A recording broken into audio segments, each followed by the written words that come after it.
Brothers and sisters, saints and sinners, the country pressure gone down, according to Dr. Lord Payne. But did it really? More on that later. Welcome to another episode of WTFrayko. I am your host, your favorite Rasta, Sister Nikolae. So, we started this week with a power cut. Remember the honorarium we talked about last week? Well, SKELEC workers ain't get none. The boss them decide that they're striking bright and early Tuesday morning, the first of the month, eh? The irony is that November is energy month, you know. And they strike. They decided to visit Convenes' office as he is the Minister of Energy and Utilities. Big negotiations and thing in the parking lot. Partly as frontline workers honorarium as well, probably. Yeah, but that ain't the core problem. The core problem, we need vision at the top. Going to give your management an opportunity to first make sure that all of the issues that you have, hold on, I know you'd have done it before, but this is a new time. Those things didn't happen. Hold on.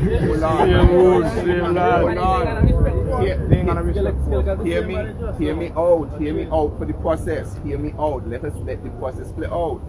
What you're going to do among yourselves, you're going to, I understand that you have a list. You're going to meet with your management. We're going to set up a meeting with your management. You're going to respectfully lay out what your priority items are. And we're going to give the management a time to be able to address those concerns. From the strike they want respect, honorarium, salary increases, retroactive payments that were promised, internal promotions, training opportunities, change the management team, and removal of one director, Mahesh Narayani. He's been there from the start and he owns Sun Island Close. According to Convenes, the conclusion was that the meeting was respectful and they decided the management team would not be changed and that Mahesh will remain. They will work on other items internally and the government looks forward to an energetic bond between them. We'll let you know what happens. On a different note, there needs to be an established union movement in SKEN. Yes, people will always say there's the labor union, but that is so entangled with the SKNLP that it would be difficult to remove the political aspect of it. Just like other countries, St. Lucia, St. Vincent and the Grenadines, and Guyana. Moving on.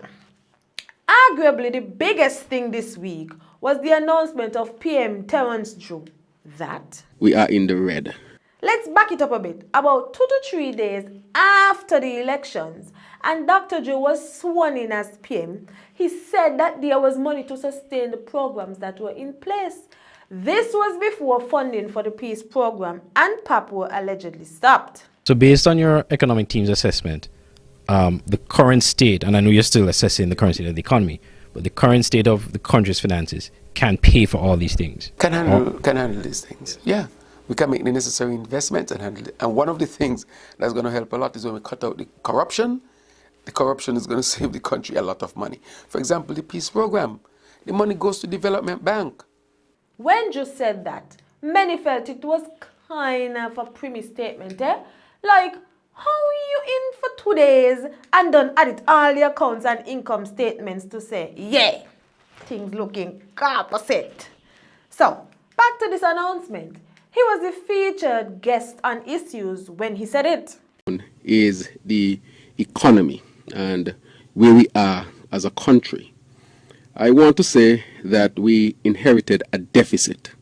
A deficit, for those who may not understand, it means that more is going out than was coming in. Instead of a surplus is the opposite of a surplus.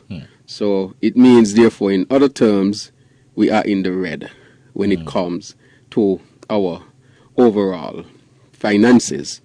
And this report would have been delivered to me by the FS just recently after doing an assessment. So we inherited a deficit. Here comes Uncle Timo now saying that he left $688 million in the treasury, the same way how Uncle Dougie had said he had left $900 million in there in 2015. Now, what about the $900 million that my administration left there in the Treasury? All prime ministers that get voted out does like to share the wealth and knowledge after the fact. Anyways, Moat open, Tory jump out. Let's move forward a little bit. Let me come forward. There was a sitting in the house and Uncle Timo was about to give a long statement. Well, Convenes was not having that at all that time and put out the lights. So, what had happened was the National Assembly met on Friday to amend 4 bills. On the agenda, there's a section for personal statements. Uncle Timo decided that it was this time that he was going to get up and address the House because our Dr. Drew said earlier in the week about the country being in the red. That's when Convenes stand up and appoint an order and they pled the cases to the speaker. Boy, they cash into the speaker steady. I believe rise to make a brief personal statement, and this has become necessary in light of recent public conversations and concerns regarding the state of the financial resources of the country. A point of order has been made. I recognize the Honourable Member for St. Christopher 3. The statement that the Honourable Member from number 7 is making, purporting to be a personal explanation, falls far outside any imagination of what a personal explanation is meant to be in this Honourable House. Madam Speaker, I must disagree with that because you haven't even heard the statement. I have so far not raised anything that is private to the Minister of Finance. I'm raising a matter that is of concern to the country. My decision is as follows. The statement that the Honourable Member for St. Christopher 7 is about to give or attempted to give does not fall within the conformity of Section 22 of the Standing Orders with regard to personal explanation. As such, I am kindly and respectfully asking the Honourable Member for St. Christopher 7 to refrain from making any further statements with regard to this item. Uncle Timo decided to post his statement on social media after, but anybody realize Uncle Timo here trying to change the definition of words on us? When he was PM and had his press conferences, he insisted on naming them Prime Minister's monthly press conferences. No matter if he had one every 3 or 4 months. Now he in opposition, he here trying to change the meaning of personal. Unks, you can't give a personal statement about the country, and when you was PM, ain't so personal go. If you're still here, a sub to the channel could be personally appreciated. But here why we say, Moat open, Tory jump out. That's a Caribbean term to say that someone is giving info that was not asked for about in the instance or was asked in the past and was not given a direct response. However, in trying to vindicate oneself, the information requested earlier now come to light. Anyways, in the latter part of the statement, Uncle Timo said for the record, the Honourable Prime Minister inherited a strong economy projected by IMF to grow by a record 9.5% in 2022 and about 4.5% in 2023. In other words, the economy was on a strong path of recovery after 2 years of the COVID-19 pandemic. Uncle Timo forget that the country asked for the IMF report, These the same stats that we had asked for, and Unks is a doctor of accounting too, Well. Is the same way Uncle Timo said in Parliament on October the 27th that quite a few Nigerians have our passport. He basically said that to gloat about the CBI and how well it had done under his watch. Mind you, The country had been asking for the stats on the CBI too, eh? How many passports had been processed? Where were the applicants from? And name the possible nefarious characters based on their past. Man like Hush Puppy and so, whose case is still pending. Whew. But we've digressed quite a bit, but rallying back to PMJ, we ain't know what is what regarding the economy, daddy boy. And with a 2023 recession predicted by the World Bank, it's a bleak outlook. And in all this, people bitching about getting a double salary. Lord, we get it. Things rough like sandpaper for the poor man. Customs does steadily humping us without lubrication to import stuff. And government ministers flying around like crazy. But it costs millions to pay out double salaries. And it's only a small sector getting such a benefit. A double salary ain't make no sense at all. And we ain't know how long the war in Ukraine especially gonna last. Just consider that grain and fertilizer come from there. These is the kind of things that does make us want to go, I want the Frayko, As we were recapping Parliament, the bills that were amended this week were the Domestic Violence Bill to increase the availability of services and reduce fees to get restraining orders and such. The Evangelistic Faith Bill. So the evangelistic faith could have power to build, sell, and lease land, among other things. The Companies Bill, because AG said the government was getting threats of lawsuits for beneficiaries trying to get back their assets from struck companies. And the Small Business Law, to change the number of employees in small businesses from 25 to 30, so that small businesses can receive benefits available based on the number of staff. There was support in the House from both sides, especially as it relates to the Domestic Violence Bill and the Church Bill. Speaking of which, we never heard about a church bill, but apparently it's a thing.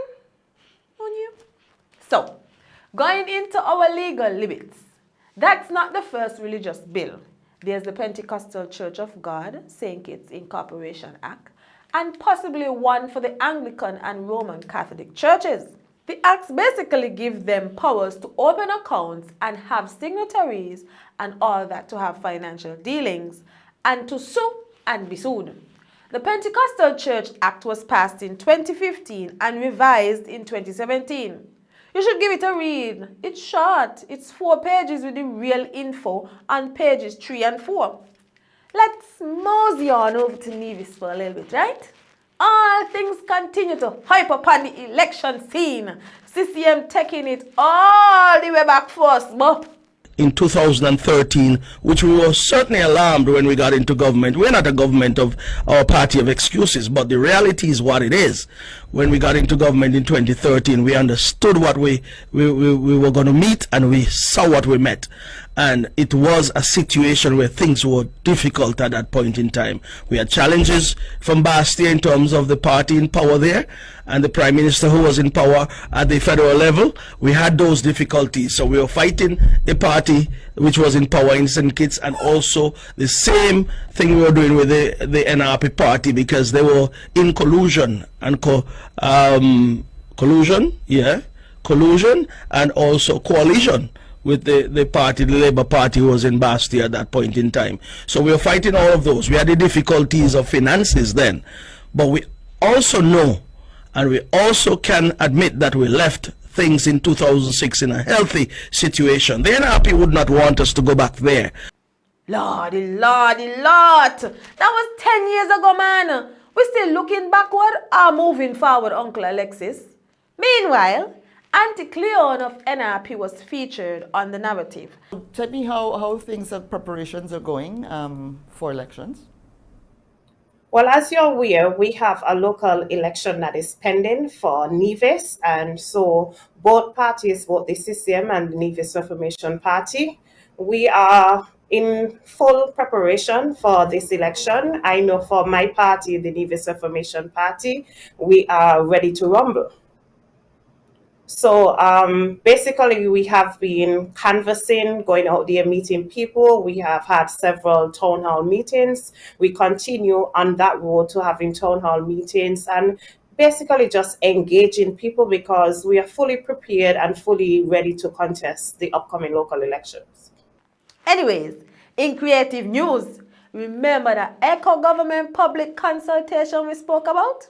It was a good meeting with people asking questions relating to the use of music. Carnival Chair Harley says she does not know of information relating to music use as the chair of Carnival. The same info that was available on ECHO's website or a quick Google search. Like from churches to banks, supermarkets, event promoters, music festivals, carnivals, etc. How does ECHO determine who to essentially request fees from? Because I am pretty sure that 90% of the entities that you listed previously do not pay ECHO fees.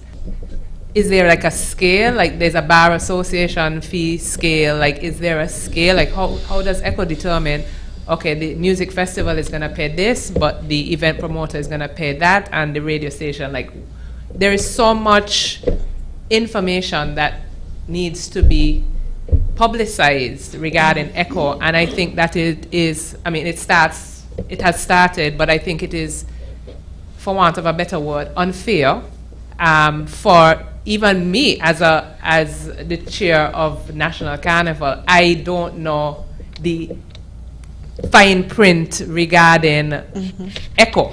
That's like buying a size 8 shoe and you damn well know your size is a 10. The recording can be viewed on Ziz's YouTube channel. Anyways, brothers and sisters, saints and sinners, on to the segment we call Wine Your Ass for Sugar Mass. Yes, I. Calypso 10 started this week, the art form of wit and social commentary that many West Indians look forward to each year.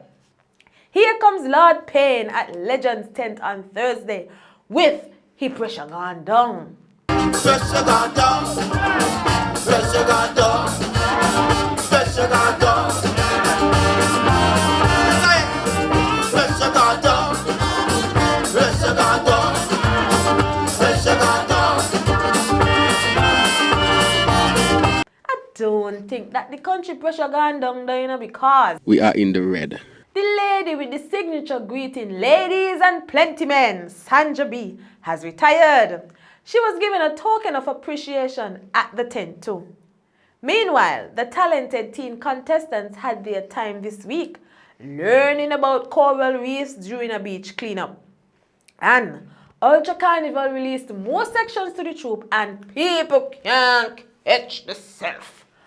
Ball Force SKELEC launched their troupe for teenagers and children. We can't forget that National Queen Pageant first runner-up Connie Blanchette repped SKELEC at the Miss OECS pageant. She didn't cap any of the top spots, but her promotional video was, I tell you. Adventure with the confidence of a champion. St. Kitts and Nevis invites the world to play and welcomes you to score your biggest win yet on islands known for 1,000 adventures. This Caribbean utopia masters the art of spectacle, satisfaction, and relaxation like a sport.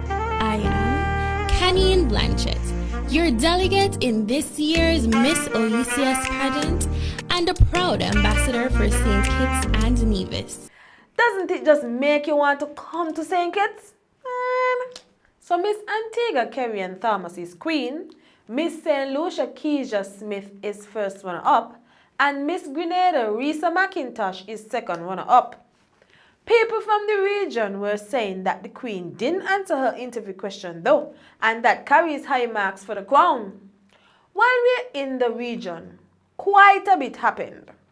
Burna Boy has been touring, and some Caribbean islands were concert venues.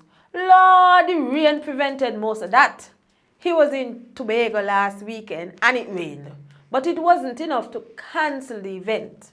He got to Dominica a day after he was to arrive, so the performers had to cut their set short.